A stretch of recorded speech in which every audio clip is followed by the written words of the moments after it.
Patuloy na maulan sa ilang bahagi ng Visayas at Mindanao. Mga pagbaha, posible pa rin iiral ngayong maghapon. Pero Northern Luzon, kasama ng Metro Manila ilang bahagi ng Southern Luzon, katamtaman at maulap na panahon, isolated, light to some moderate showers, naka-forecast lamang. At hot dry climate, nakataas pa rin sa kalurang bahagi ng Northern Luzon. Tsansa ng CBI Index, tumataas na.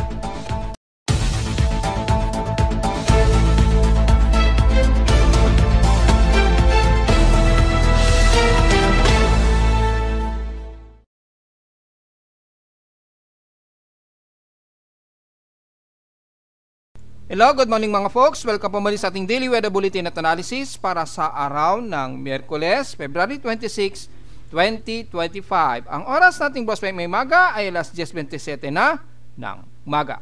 Stationary na medyo overcast pa rin tayo at gloomy at medyo haze pa rin dito sa Metro Manila at ilang karatig ng Northern Luzon dahil sa meron pa rin umiiral at least manipis na northeasterlies pero mas ramdam na lamang ang lamig dyan sa may bandang extreme Northern Luzon. Bumababa lang ang temperatura dahil nagkakaroon tayo ng overcast na panahon, especially sa may bandang silangan ng bansa na patuloy nakakaranas ng maulap at inaasahang mga kalat-kalat na pag-ulan pa rin.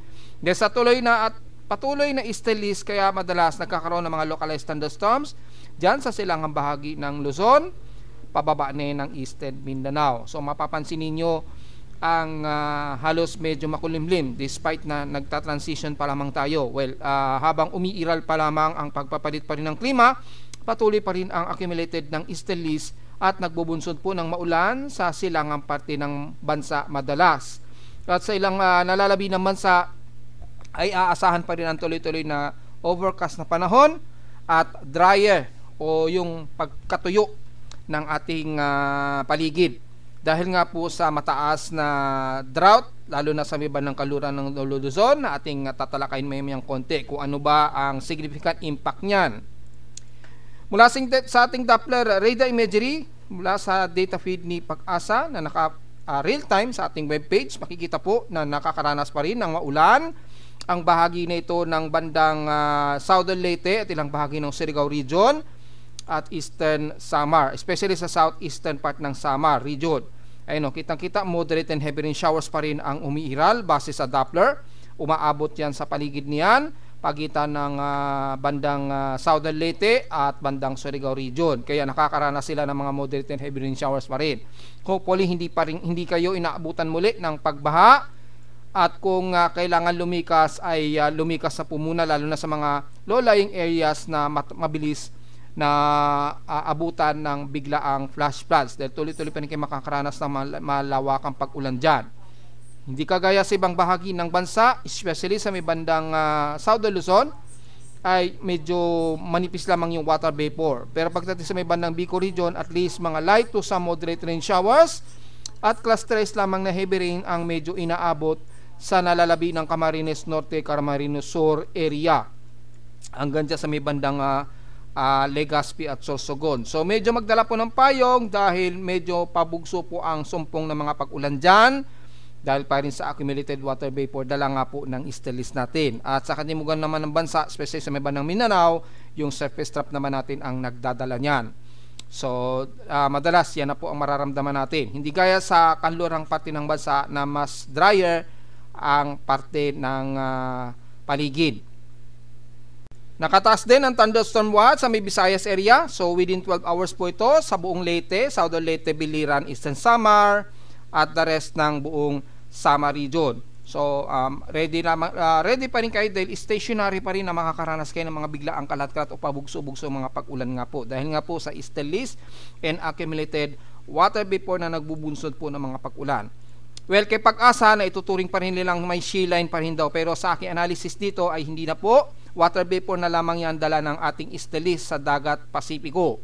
Malakas nga po at mas mainit na po ang sea surface temperature dyan, kasabay na rin ng mainit na dala ng easterly trade wind dahil nga po mayroon tayong moderate La Nina. Tatandaan nyo po, kaya mataas o at least moderate na above average rainfall pa rin ang umiiral sa silangang parte ng bansa. At dahil dyan, nakakaranas kayo ng mga kalat-kalat pa rin pag-ulan.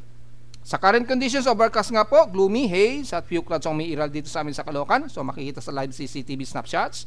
ang medyo gloomy pa rin at overcast ang panahon. So ibig sabihin maya-maya magiging maaraw, then maya-maya na naman kukulimlim na naman.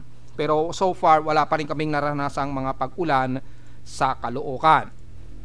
Sa lowest temperature na itala, naka-weather station kaninang 6:15 AM. Nakapagtala kami ng napaka-malamig na temperatura ha. Mabot ng 23.9 degrees Celsius o halos 24 degrees Celsius ang lowest temperature sa amin sa Caloocan. So medyo ramdam pa rin ang northeasterlies na daloy ng malamig na hangin.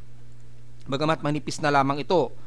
Kahapon nakapagtala kami ng pinakamataas na 30.4 degrees Celsius. Kahapon ito ng hapon at 3:07 PM ang pinakamataas, meaning wala pa ring mataas na heat index sa amin. Nakapagtala lamang kami ng 36 degrees Celsius na very comfortable na init pandama.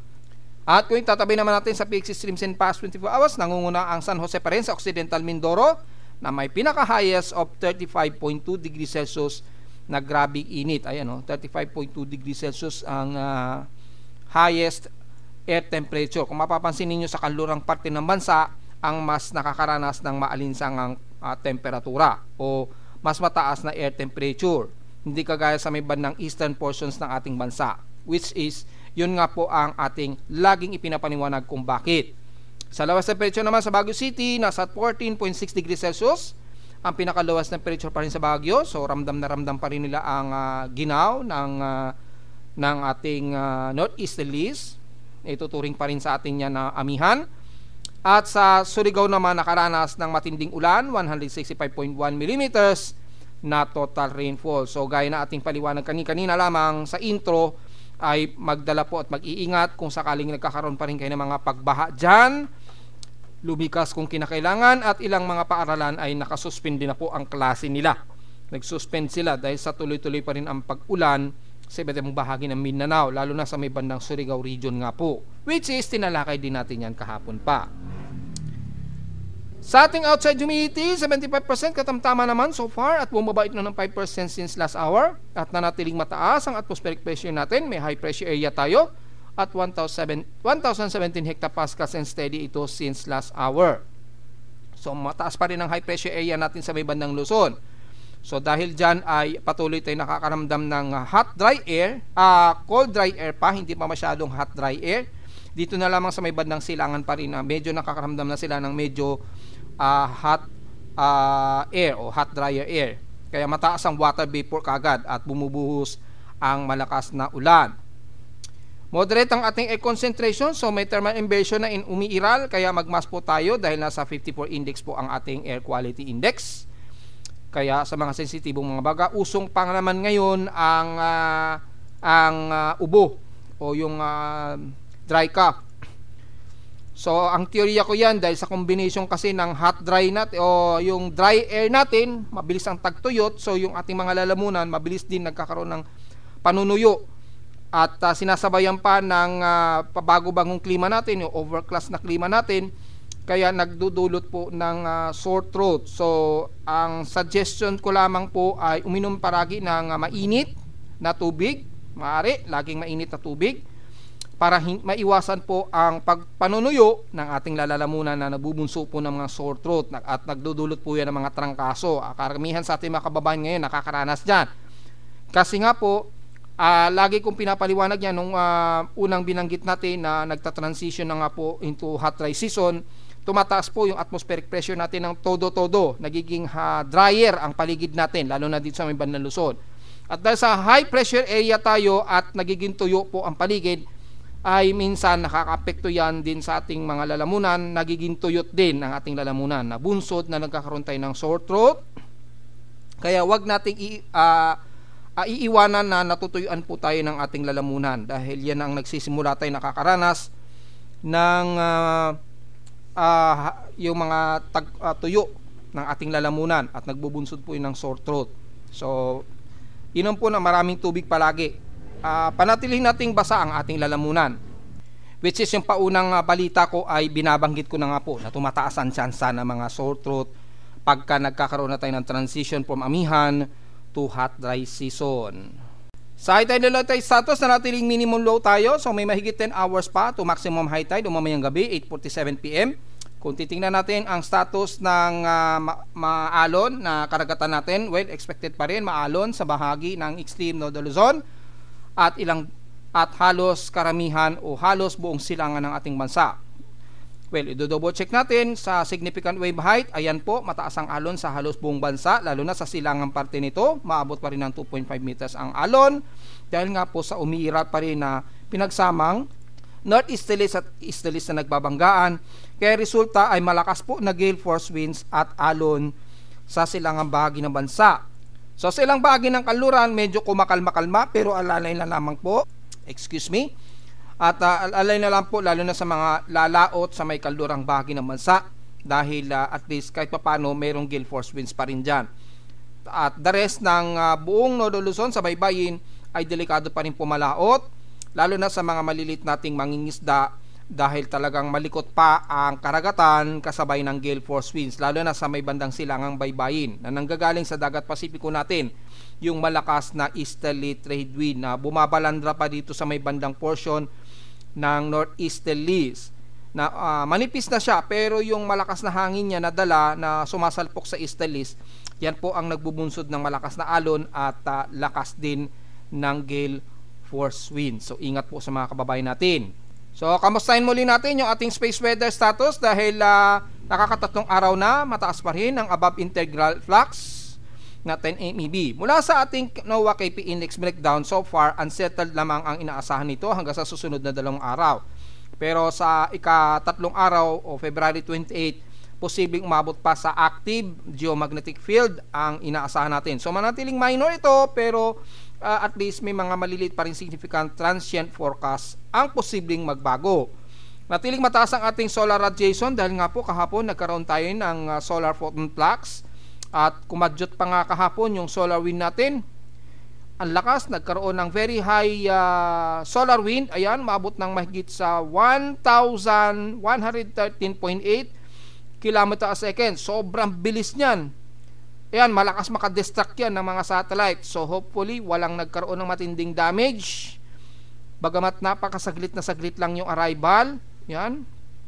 Pero kapag ganyan kabilis, malakas makawasak ng ano yan, ng solar panel. So hopefully walang nagkaroon ng disastrous impact. Mababa naman ang ating sunspot bagamat nasa 155 ang lawak ng sunspot number nito at yung AR3998 3996 ay medyo lihis na sa Earth na nakatutok pero may pumapalit na AR4006 na cluster ng sunspot. So mukhang meron na naman tayong babantayan. At mula nga po kahapon nagkaroon tayo ng sunod-sunod pa rin na X-ray events pero ang mas mula kahapon nagkaroon tayo ng mataas na solar photon flux o solar radiation. Ayun o. Bagamat minor lang, hopefully ay hindi na ito magtuloy-tuloy pa. Malaki pa rin ang significant yan kahit na minor lamang. At yung impact sa magnetosphere natin ay ramdam na ramdam pa rin hanggang sa kasalukuyan. Nagdi-distort pa rin yung ating magnetosphere although hindi naman sobrang severe. So may mga auroral activity tayong inaasahan at patuloy tayong mataas na TEC content sa Mid-Pacific. Sa ngayon medyo hindi masyado sa Pilipinas, bandang Mindanao lamang ang inaabot. Yung ating auroral forecast ay at least mga minor lamang din ang auroral activity. Siguro hanggang moderate dahil wala naman tayong malawakang geomagnetic field. So inaasahan natin mula ngayong araw ay magkakaroon ng slow increased radial velocity hanggang 28. Ito yon. So posibleng magkaroon tayo ng biglaang pagtaas ng geomagnetic field at geomagnetic impact sa magnetosphere.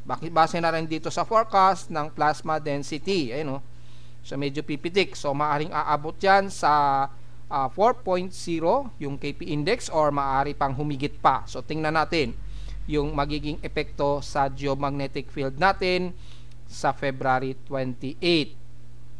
So medyo hindi naman masyado malaki ang D-region absorption pero yung impact ng solar radiation medyo ramdam pa rin base na rin sa ating highest frequency affected courtesy of NOAA.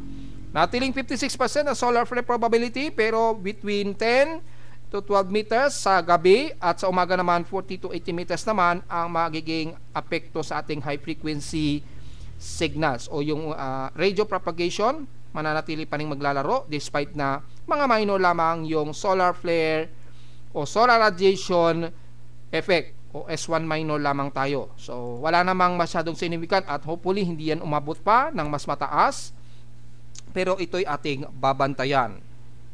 Sa ating almanak, sumikat ang haring araw kaninang 6:14 AM at inasang lulubog ito mamayang 6:03 PM. Since 44% na lamang po yung ating waning crescent illuminated na liwanag ng buwan, ay hindi na natin i-report ito, pero kasalukuyang nasa maximum high pa lamang ito na 54 degrees, pero hindi na natin i-report dahil halos hindi na yan masyado kita.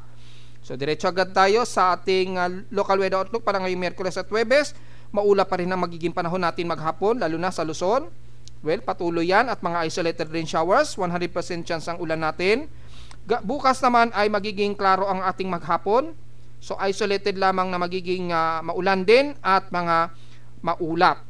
So mostly partly cloudy ang magiging maghapon natin halos bukas ng Huwebes. Ngayon, mostly cloudy tayo, partly to mostly cloudy at magiging overcast kasabay ng 100% chance of rain. Maaaring hindi dito sa amin sa Caloocan, maaaring sa Karatig Metro Manila and the rest ng Karatig NCR. Highest and lowest temperature expected maglalaro 30 to 31 degrees Celsius and lowest temperature expected ay nasa 23 to 24 degrees Celsius. Diretso agad tayo sa ating ginagamit na satellite imagery. Makikita po ang bahagi na ito ng bandang Surigao at southern part ng Visayas. Nakakaranas pa rin sila ng mga kalat-kalat na mga moderate and heavy rain showers. Kaya ingat po sa mga patuloy pa rin nakakaranas ng mga pagbaha hanggang sa kasalukuyan na ito. Hindi katulad sa may bandang Surigao del Sur na maulap lamang at nakakaranas lamang ng katamtamang panahon. So kung sisimulan natin sa bandang Mindanao, since maulap sa kanila, nakakaranas pa rin ng mga kalat-kalat na pag-ulan, lalo na sa Zamboanga Peninsula ay inaasahan pa rin natin na magkakaroon pa rin kayo ng mga kalat-kalat na mga ilang light to some moderate showers. Kabilang na ang bandang Dipolog at Zamboanga del Norte, Misamis Occidental at Osamis City, lalo na sa may bandang Osamis City at ilang bahagi sa Zamboanga del Sur. Ganon din, magiging katamtaman pero magkakaroon pa rin kayo ng mga kalat-kalat ulan sa bandang Basilan at Tulo-Sulo at ilang bahagi sa may bandang Zamboanga City, lalo na nitong mamayang hapon.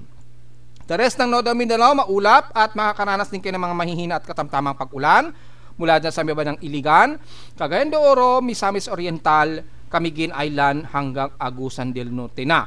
At the rest ng Sorsogon area at ilang bahagi ng Lanao del Sur pababa, ng Maguindanao Region, North Cotabato, hanggang General Santos City. Bagamat partly tumusikaw di, pero mas humid kayo dyan, medyo mas maalinsangan.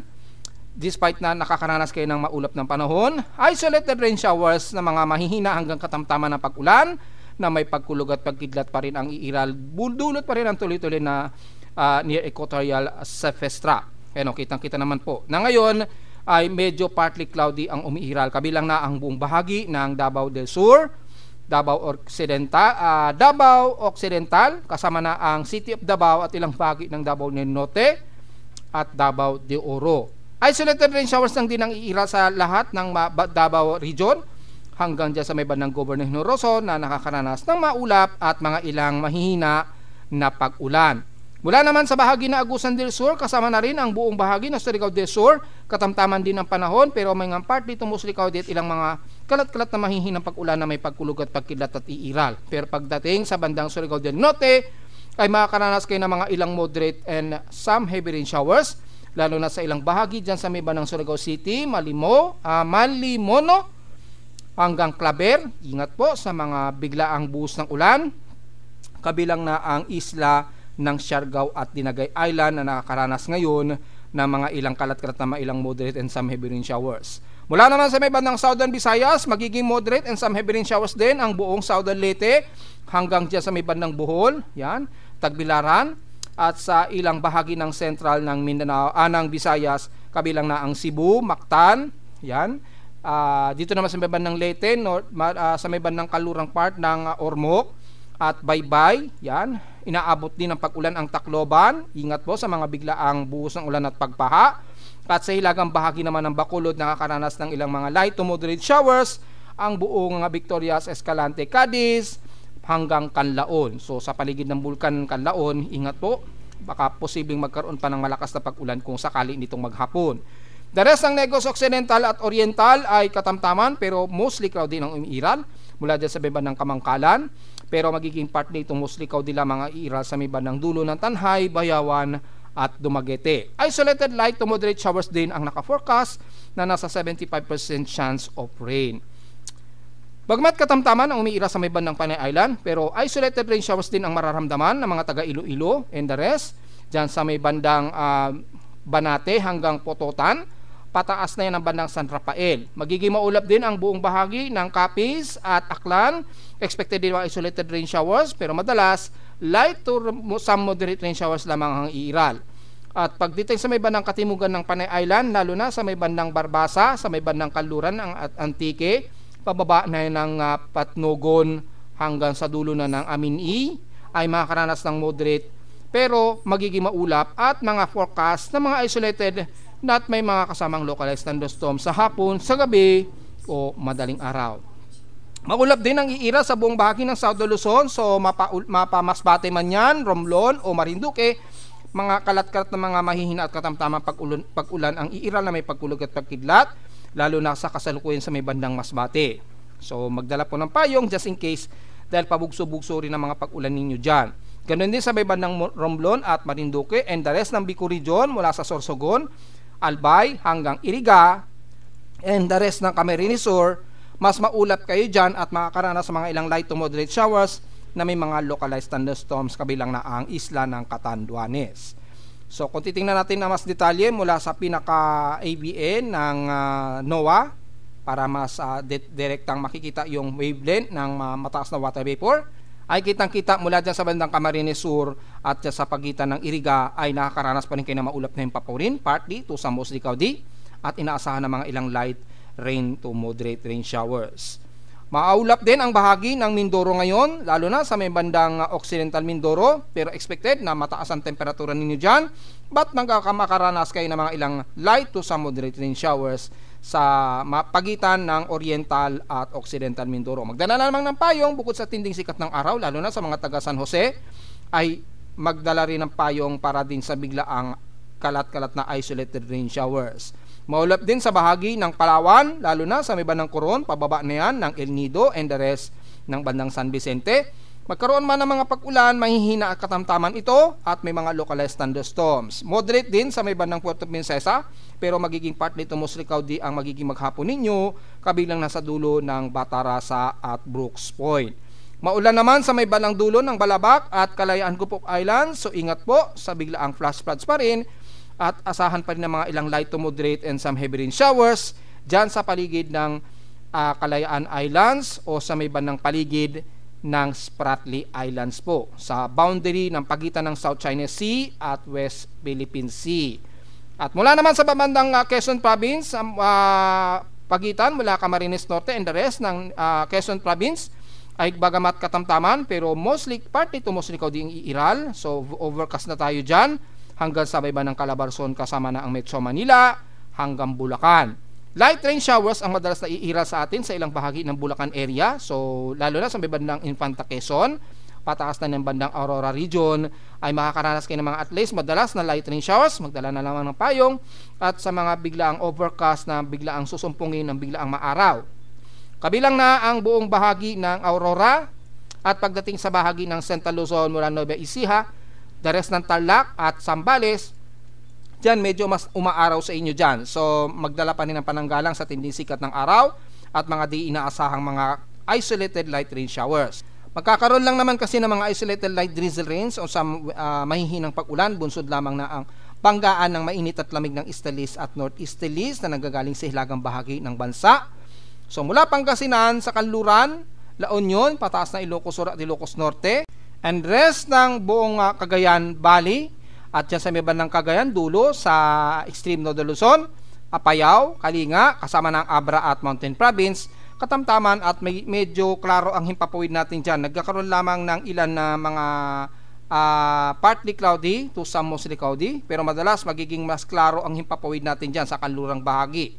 ng Northern Luzon. Kaya nga po mas dry nga po at mas tumataas po yung ating CBI index dyan. Watch out po sa mga taga Benguet po ha, dahil tumataas na naman yung CBI index dyan o yung pinaka fire detection monitoring natin, yung kaingin, yung kakaroon ng wildfires at dyan din sa bahagi ng Ilocos Norte. So watch out po sa mga local government unit natin, baka hindi natin napapansin, nagkakaroon na naman ng pagliliyab sa paligid niyan ng mga kagubatan natin. Medyo bantayan na po natin dahil sobrang taas na po ang drought index dyan sa buong kanluran ng Northern Luzon. Hindi yan nababalita ng ating mga weather specialists, pero at least tayo nagbibigay tayo ng kahit papaano paalaala sa ating local government. Alam naman natin, madalas nagkakaroon ng wildfires dyan sa may bandang kanluran ng Luzon, especially sa ilang bahagi ng Mountain Province o bandang Abra. Yan, nababalitaan natin yan, di ba? Mga nakaraang taon, nagkakaroon ng mga biglaang wildfires dyan. Huwag po tayong magpakampante despite na makakaranas tayo ng malamig na temperatura at mga ilan lamang ng mga kaulapan ang umiiral. Dahil yung drought, patuloy pa rin tayong mataas ang dry air dyan. Pag masyado kasing dry ang paligid, mabilis pong kumalat ang apoy niyan. Kapag nasinagal lang ng araw, na matinding araw at tumagal yung pagbabad niya sa init ng araw, madalas mataas ang combustion ng pagsunog. So at least may idea na po tayo. Hindi tayo pwedeng magpakapante. Sorry sa word, medyo nabubulol tayo. O wag tayong magpapakampante dahil yung area na yan ay highly prone sa wildfires, lalo na sa bandang Mountain Province po. So ingat na lamang po mga folks. At the rest ng bansa ay magiging forecast tayo at gloomy at madalas sa may bandang Visayas, kalat-kalat ang mga pag-ulan ang umiiral na may pagkilat at pagkulog, especially dyan sa buong bahagi ng Visayas at northern part ng Mindanao. Wala pa rin tayong masyadong maibabalita sa anumang tropical cyclone development o anumang tropical wave ay makikita natin sa global spectral model. Patuloy pa rin na umiiral ang ilang northeasterlies at unti-unti sasalubong sa ating easterlies na. Ayan o. Bago magkatapusan ng February hanggang sa unang linggo na ng Marso ay magme-maintain na yung easterlies, yung mas malakas na daloy ng easterlies. Diyan na unti-unting tataas na ang ating temperatura pagpasok ng unang linggo ng Marso na. Yan. So tinatapos na lamang yung ibang jet stream sa may bandang extreme northern hemisphere na mga high pressure na may kasabay na malamig na simoy ng hangin. And then after na kumalma na yan, after dumaan yung huling Julian oscillation, pag abot na ng bandang Guam yung oscillation, ay dyan na po tuloy-tuloy na tayo makakaranas ng mas maalinsangan temperatura unti-unti dahil sa pagtuloy-tuloy na malakas na easterly trade wind. Ayan o, nakikita natin magiging puro easterlies na pagpasok na ng unang linggo ng Marso. Pero wala naman tayo namamataan na sama ng panahon. Ganon din sa ating mean sea level pressure, manatiling high pressure area tayo. So inaantay lang natin matapos ang huling bugso ng mataas na atmospheric pressure dito na may kasabay na malawak na northeasterlies. So patuloy pa rin ang transitioning kahit unang linggo po ng Marso hanggat hindi pa umaabot sa binanggit natin bandang March, siguro mga March 15 o 14. Diyan, unti-unti na talaga tayong makakaramdam ng mas mainit na temperatura bago magkaroon na tayo ng vernal equinox sa 20 ng Marso. 20 o 21 ng Marso. Do-double check natin yan. Pero makikita natin sa unang linggo o ikalawang linggo, mas mainit na temperatura na ang mararamdaman natin. Pero kung magbabasa natin ng tropic hazard, at least mga above average rainfall pa rin ang mararamdaman, lalo na dito sa may bandang katimugan ng bansa sa unang linggo po ng Marso yan. So medyo makakaranas pa rin kayo ng maulang panahon at hanggang sa week 3 unti-unti nang lalayo yung at least above average rainfall. Ayan base na rin sa ating tropical hazard forecast. Data rin diyan mula sa NOAA.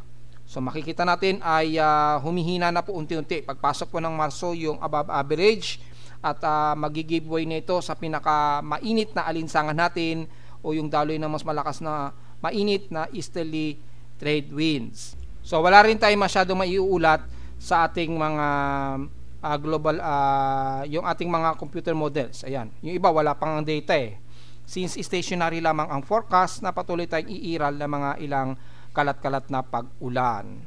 Well, kamustahin naman natin yung ating daily vegetation and drought sa bansa. Makikita po natin na natiling mataas po yung drought index dito sa may bandang kanluran pa rin ng Northern Luzon. So medyo bantay-bantay na nga po natin at medyo mas mataas na ang drought dyan sa may bandang Pangasinan, lalo na sa may bandang Dagupan at ilang bahagi ng extreme Northern Luzon sa kanluran, sa bahagi pa rin ng Ilocos Norte. So sa mga mabundok na area, medyo bantayin po natin, baka sakaling medyo may napapansin na kayong umuusok-usok dyan sa may bandang kagubatan, ay itila na po natin dahil kapag mataas po ang drought index natin, ibig sabihin sobrang tuyot po, ibig sabihin mabilis po yung pagsiklab ng apoy kapag yung easterly trade wind dito, malakas po yung ihip. So yung mga tuyot na area na kung saan malakas ang combustion ng possible na sunog ay mabilis pong kumalat yan. Gaya na lamang nung nangyari sa bandang Hollywood sa Amerika, di ba? Sobrang tuyot sila at malakas yung bugso ng hangin, nagdulot po yan ng malawakang sunog diyan sa area na yan, pati nga yung mga pamayanan na damay. So ganun din ang mangyayari sa atin, just in case na sobrang tuyot na po o halos sobrang tuyot na ang bahagi nito ng kanluran ng Northern Luzon, medyo bantay na po natin sa mga local government units natin. So sa mga expert natin sa pagbabantay sa kalikasan, lalo na sa Pag-asa section, medyo i-take note po natin itong area na to. Ilang bahagi ng kanluran ng bansa ay medyo tumataas na rin, nagmo-moderate and high na rin ang ilang bahagi ng drought index sa may bandang Palawan, ilang bahagi ng katimugan ng Panay Island at Mindoro area. So medyo bantay-bantay natin yung area na yan. Mas nagiging tuyot na yung area na yan. Wala namang nakataas na susunod na drought early warning so far, pero yung ating monthly drought index stock ay makikita natin yung portion ng ilang bahagi sa may bandang kalagitnaan ng mountain province, medyo nag-moderate na rin na natutuyot ang area na yan. Pero kaya-kaya pa yan, hindi pa naman masyado malala yung tuyot sa area na yan. Maliban na lamang sa may bandang kaluran na binanggit natin. At sa ulan, manatiling mataas ang average na nagiging pag-ulan pa rin sa silangang bahagi pa rin ng bansa, lalo na sa may bandang Bicol region, sa may Sorsogon at Legazpi. Sa Visayas naman, ang buong Samar at Leyte area, yan, nagdulot na nga naman kapagbaha dyan. Sa Mindanao naman, ang buong bahagi ng Caraga area at ilang portions ng Davao region sa may bandang Compostela Valley. So, yan, ang mga areas na yan ay mas mataas pa rin ang average rainfall sa kanila, kaya mas madalas silang inuulan at mga binabaha, hindi kagaya sa kanluran na mas tuyot naman ang bahagi na yan. Pag kanluran naman, halos tuyo. Pag silangan naman, halos basa, sobrang basa. Yan po yung differences. So, yung kanluran at silangan ng bansa, magwo-worry tayo pero magkaibang senaryo nga lang. At since madalas binabaha ang bandang Eastern Visayas region, ay medyo marami na nga raw binabaha dyan sa may bandang Leyte at Samar region. Sa kanluran naman, wala naman tayo masyadong nababalitaan, kaya lang yung madalas-dalas na alinsangan o yung tuyot na mainit ang temperatura ay medyo bantay naman natin dahil baka mabulaga na lang tayo, na may mabalitaan na lang tayo, nagkakaroon na naman tayo ng wildfires. So yun lamang po ang ating magiging paalaala. At yung ating daily maximum land surface temperature, mataas na rin sa may bandang kanluran. Ayan kita rin sa may bandang Dagupan sa Pangasinan at bandang Ilocos Norte. Sa may Mindanao, medyo tumataas din sa may bandang Zamboanga Peninsula. Pero ito, manageable naman to. Hindi kagaya sa may bandang kanluran ng Luzon, na mas tuyot nga po ang kalupaan dyan. Mas basa naman ang bahagi nito naman ng Eastern Visayas region. Ayun dahil nga po sa mas mataas ang average rainfall dyan. So hindi masyado mataas ang temperatura sa area na yan. So at least may idea tayo mga folks, at babantayan po natin maigi despite na yung mga pagbabago ng klima natin ay maaring magbunsod po yan ng biglaang senaryo. Kung hindi sobrang baha, yung wildfires naman dyan sa may bandang kalunan ng Luzon ang magkakaproblema tayo. Sa ulat Lindol, mukhang may nadetect tayo na malakas na pagyanig. Kung titingnan natin dito sa ating seismograph ay kaninang 6:57 o 58 AM po ito. So mag-aalas 7 po ito kaninang umaga. So tingnan natin kung dito ba yun sa loob ng bansa, mga 6:58. AM o 6:57 AM. Double check natin. So mga bandang 6:58 AM mula sa data feed ng short period seismograms ni PBOX ay kung titingnan natin ay wala naman tayong na-detect na kaninang bandang alas 6 o mga 6:50 AM. Wala. Ibig sabihin mukhang nasa labas ito ng bansa. Tingnan po natin mga 6:58 o 22:58 AM. Sa World Seismic Network natin, ayun, nagkaroon nga po mukhang dito. Ito, malakas o magnitude 6.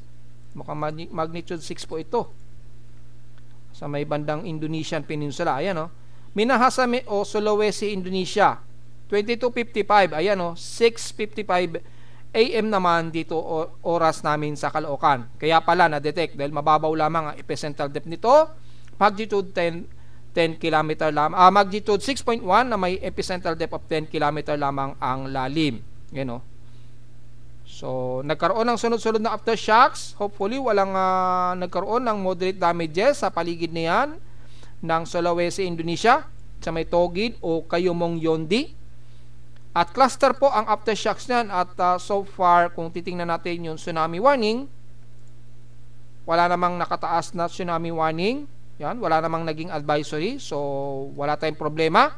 Pero na-detect yan dito sa amin sa Caloocan ay mula kaninang alas 6:55 base dito. So 6:55 pero sa amin nag-arrive mga 6:57 o 6:58 AM kaninang umaga nung ma-detect yung pagyanig niyan sa may bandang Sulawesi, Indonesia. Yan. So sa mga Pilipino natin yan, hopefully walang nasaktan at nagkaroon ng matinding damages sa paligid. Since nasa karagatan naman ang pinaka-epicenter ng lindol na ito kaninang umaga. Yun. So, yun lamang. And after nyan, wala namang masyadong naganap. Pero sa ating short period seismogram record mula sa data feed ni PBOX, meron sa Dinagat Islands kaninang 12:29 AM ng madaling araw. So, hating gabi pa ito halos at may epicentral depth lamang na 5 kilometers, magnitude 4.1 po ito sa may bandang Dinagat Islands o northwest ng Loreto, Dinagat Islands. Ayan. After nyan, wala namang sumunod sa kanya at medyo marami na rin kahit paano yung mga minor earthquakes. So, bibilangin na natin yung total earthquakes natin ngayong araw. Hindi kasama yung magnitude 6.1 since sa labas naman yan ng ating bansa. So, for the month of February 2025, ayan, ay nasa total of 792 earthquakes na po tayo. 753 dito is magnitude 2.0 pataas, 33 sa magnitude 4.0 pataas at 6 na po yung ating magnitude 5.0. So nagkaroon tayo ng pang-6 na magnitude 5.0. Alamin natin yan, dito yan sa may bahagi ng Eastern Samar. Ayun, no? Ayun, magnitude 5.3. Ay, hindi yan. Saan yung nadagdagan na bago?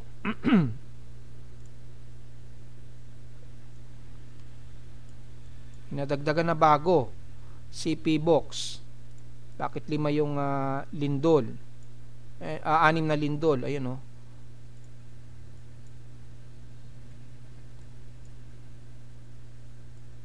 Ayun, meron dito 3. Malamang kahapon. Ito, sa dulo ng Balot Island. Napakalayo naman niya. Pero sakop pa rin siya sa range ni PBOX, yung data.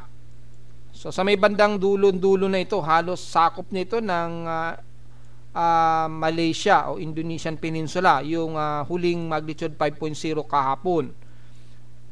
At dahil pasok pa rin, so counted pa rin as ika-6 na magnitude 5.0 pataas yung ating naitalang pagyanig sa bansa. So medyo marami-rami na rin ang naging pagyamig. Pero so far, wala naman tayong naitala pa na magnitude 6.0 pataas at nasa total of 792. So halos mag-800 na po ang total earthquakes natin. May 2 araw na lamang po tayo bago matapos ang month of February. Tingnan natin kung aabot ba ito ng 900 total earthquakes hanggang sa uling araw ng February 2025. At narito naman ating 3-day weather forecast para sa araw ng Miyerkules, February 26, 2025.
At hanggang dito naman po ating Daily Weather Bulletin at Analysis para sa araw ng Miyerkules, February 26, 2025. Huwag mong kalilimutan na mag-like, share, and subscribe po sa ating YouTube channel at visit lamang anytime sa ating website at www.pimoweather.com para sa pang detalye na gusto nyo malaman na hindi natin naisama ngayong umaga sa ating report.